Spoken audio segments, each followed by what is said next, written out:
because we've got someone very special live here at Magic 89.9. Finally, after over 2 years of no one-on-one interviews, ladies and gentlemen, you know her, you love her song, Palms of Two Sinners, all the way from Bicol. Welcome to Magic 89.9, the one and only Kemrie. Kemrie, hey, what's up? Hi, how you doing? I'm good. How are you? I am super, super good. Today, I'm a bit nervous. Now, correct me if I'm wrong. This is your first, Manila radio interview, right? Yes, it is my first ever Manila interview. Dude, I'm so excited for you because, your song is such a great sounding song. I've been wondering, ever since the song landed in my email inbox, who is the voice? Who is the person? Who is the Kemrie behind Palms of Two Sinners? Because the first time I heard the song, I was like, yo, this is a really, really good song. So before I get on into that, how have you been, and how does it feel to be finally back outside? I've always been so isolated for so long, and it's really been quite a roller coaster for me because I'm always in my head, and interacting with people is another thing for me. So yeah, it's pretty crazy, but it's also a cool experience. I know, it's going to be so cool as well if and when we finally get to see you live in concert. That's coming soon. I'm sure that's coming soon. So just gonna dive into your history over here because this is the first time we're having you here on Magic 89.9. And again, we're so excited to have you here. And thank you so much for coming out to be with us here today. How did you get started with music? Because all your songs, you've got 3 so far on Spotify and they all sound great. So how did you get started with all of this? It started when I was singing at church, and I was maybe singing is not the only thing that I can do. So I was I ventured into songwriting, and then right after that, around 17, I created this graduation song in my 10th grade. Wow. And then right after that, I got super interested with songwriting, and then I started producing stuff on my phone, and then everything is just going so fast, and all of my writings were already being on loop on my phone, and I kept pacing and everything. It's all so crazy, and it's so crazy how my work is now being heard in public because everything is just so spontaneous for me. So wait, hang on. You produce on your phone? Yeah, I do. How? Is there an app for that? Yeah, I just use GarageBand. Okay, wow. All right. Producing on GarageBand, with this kind of productions, these production skills on your phone, I've tried GarageBand before on my laptop. I already found it really difficult. So to produce it on your phone is something else. My goodness. So all of it started big question from us over here. What was that? What sparked the songwriting for your graduation song though? I know you ventured into it, but what is the song about? What, my graduation song? Yeah. The song is about my graduation, and well, yes. The song is just really about saying goodbye and still hopefully seeing each other. Something like that. It's such a youthful kind of type of writing, and I never really it's a special song for me because it was my first ever type of song that I want everyone to be, recognized and all that. So it's just a really cool experience. But then after that, I started doing more personal songwriting. So yeah. Will you ever release a graduation song, on Spotify? I mean, because a lot of people can relate to saying goodbye to not really saying goodbye, I mean, my type of writing in that song is more of, it's still exploring, so okay. I'm kind of a little embarrassed. Well, folks, you know what's out there, but you're not going to hear it for a while, so let's wait till Kemrie gets that new album. Maybe it's going to be a B-side or a bonus track. Yeah. I'm pretty sure all your schoolmates will be like, oh my god, this is our song, it's on the album. Yeah. So, given that, I'm sure you had to have some influence from somewhere while, creating music and writing music. So, who were and are your primary influences for your sound and your songwriting? I guess I would always mention Silo and Winona Oak. Yeah. Oh, wow. Lennon Stella, Scott, and some of the Swedish artists, really. Yeah. No, I'm not gonna lie. The Swedish artists usually have like really good songs, like Really good. I am so in love with their production. I know, my God, Max Martin stuff. Woo! Yeah, exactly. I mean, the guy, I believe the guy was responsible for like the biggest hits of the 90s. Plus. Mm-hmm. You know, he's the one who produced like Britney and Backstreet Boys for a while, if I'm not mistaken, and went on to like do Katy Perry as well. Yeah. So I see the influence. I actually hear it in Palms of Two Sinners, actually. Like that very bright, accessible pop sound.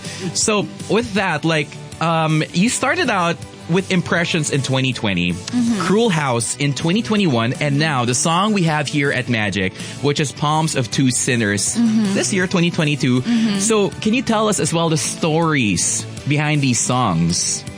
Oh, for Impressions, it started when I read Pride and Prejudice again during the pandemic. And I got incredibly hooked in the book.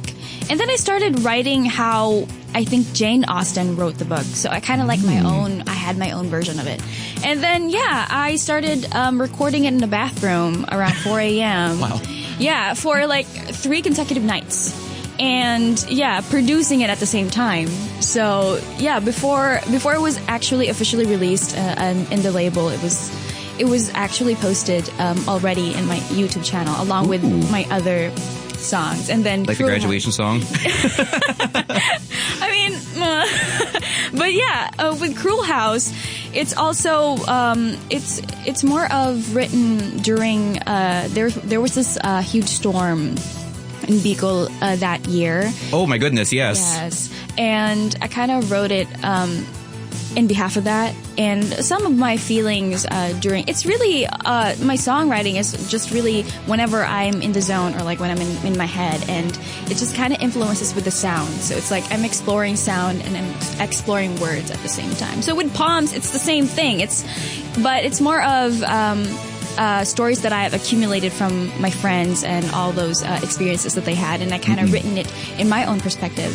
And because I have this kind of empathetic kind of idea of writing stuff, so when I hear people's stories, it's like, okay, what if I'm in the actual experience? How am I going to react to it? So I kind of like did that sort of writing. So yeah. I see. Okay, so I'm just going to dive a little bit deeper into Palms of Two Sinners. So it's you putting yourself in the story rather than a personal like experience. Same with Impressions, yeah.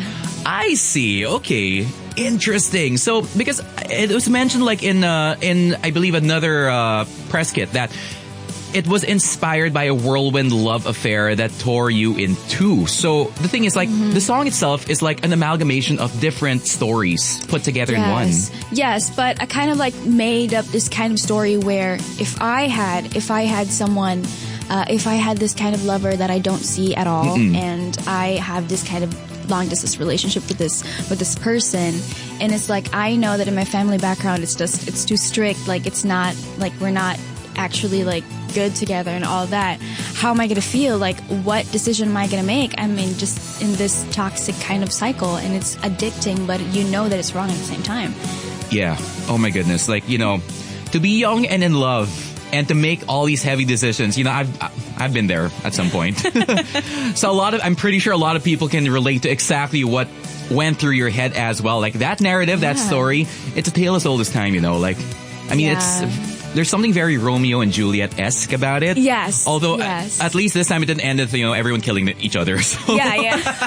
Exactly. So, I want to ask as well about the production and the sound behind Palms of Two Sinners. Because when I saw the song on YouTube for the first time, when it landed in my email inbox, of course I check out the song. I'm like, this song sounds different from the usual, like, local production. It sounds very international. It sounds special, you know. Thank you. And I see that the comments, a lot of them say, "Oh my God, girl, you sound like Taylor Swift."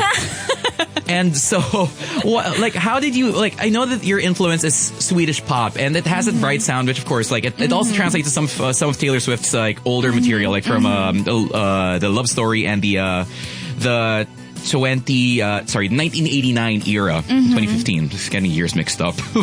So, what inspired you to go for this particular sound in Palms of Two Sinners?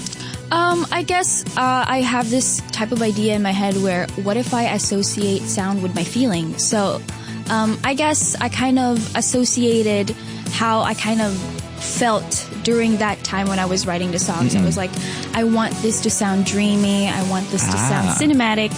I want this to sound like a fleeting moment. Yes. So all of those kind of like worded ideas turned into like a musical feel, like more of like a sound-wise kind of feel.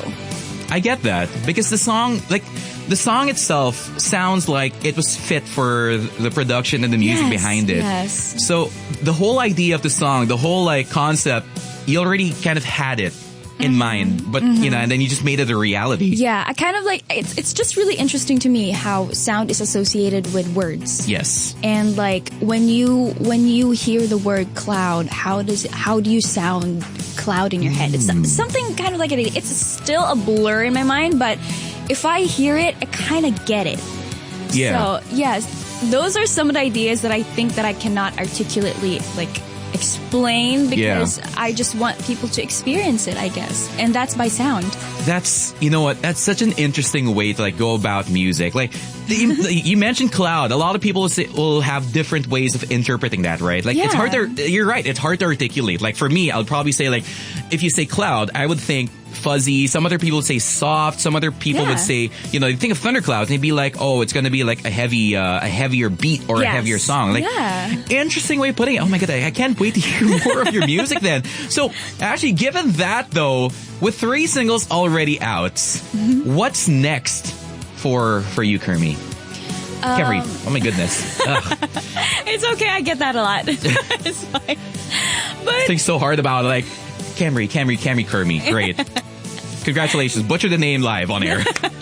But yeah, I guess more singles, more thread of singles, and just really more like exploring my own songwriting. And I just really like how people appreciate how I jump from a very dark kind of track to a very light, bubbly, fleeting moment kind of track. So yeah. Yeah, like there's just a very stark difference between Cruel House and Palms of Two Sinners. Yeah, like it's 2 different things. Exactly. So I can't wait for that, and I can't wait for your first album, which I'm pretty sure will be coming eventually, given that songwriters never stop. And the creative genius on your end is that you study you study English. You study like the ins and outs of the English language in college right now, right? And to master that and bring it out in songwriting, you know, like it's probably never going to stop. So far, it's 1 single per year, but I'm pretty sure now that, you know, Palms of Two Sinners is gaining more traction. Actually, I checked on Spotify as well, and even your first 2 singles have been generating more streams nowadays. I can't wait Thank you for an so album. much. Like, do you have any ballpark figure on when that might be, when your first album might be coming out? I guess I'm just gonna go with the flow at first, because when you try to plan it, it's just I tend to overthink a lot. So I'm just gonna collect my thoughts and then maybe ponder about that, and then eventually I could conceptualize something. So yeah. I can't wait for that. My goodness. Thank you. So again, folks, don't forget that Kemrie is available online. All her stuff, rather, is available online. She's not available online. She's her own person. You respect her privacy, please. You can follow her online at Kemrie over on TikTok. IG, Twitter, and YouTube is Kemrie B, and Facebook, it's at Kemrie Bonanza, but just don't follow her physically in real life, because that's called stalking. Thank you so much, Jam Alas, for that code over there. So, Kemrie, any final words for your ever-growing fan base? I guess I'll keep being weird for you guys. Nice. I guess that's really the foundation of how I create my music, and having to have that relation with the people is just, it makes me feel like I fit somewhere. And I'm very, very grateful that people have their own opinions of my songs, whether it is good or bad. I love thoughts. I love how people think about a lot of things. It's just how their minds work. It keeps me interested all the time. You know, given that, like, one last question though before I let you go. How does it feel to be compared to Taylor Swift, and for people to say like you sound like Taylor Swift? I mean, for me, it's both a compliment and, you know, another side of that. But I'm grateful, though, that people kind of like associate me with Taylor Swift, because then I also love songwriting, and I also love music, and I think we have that same kind of association, I guess, with Taylor. And yeah, I take it as a compliment most of the time. Yeah. Most of the time. But still, my goodness, Kemrie, you sound amazing. Your songs are amazing. And of course, thank you so much for taking time to be with us here on Magic 89.9. Thank you. Thank you so much for having me. Of course. Really, pleasure's all ours. And it's good to finally have like live interviews again, like face-to-face interviews, because goodness, it's been 2.5 years. It's about high time we got like people back in the studio.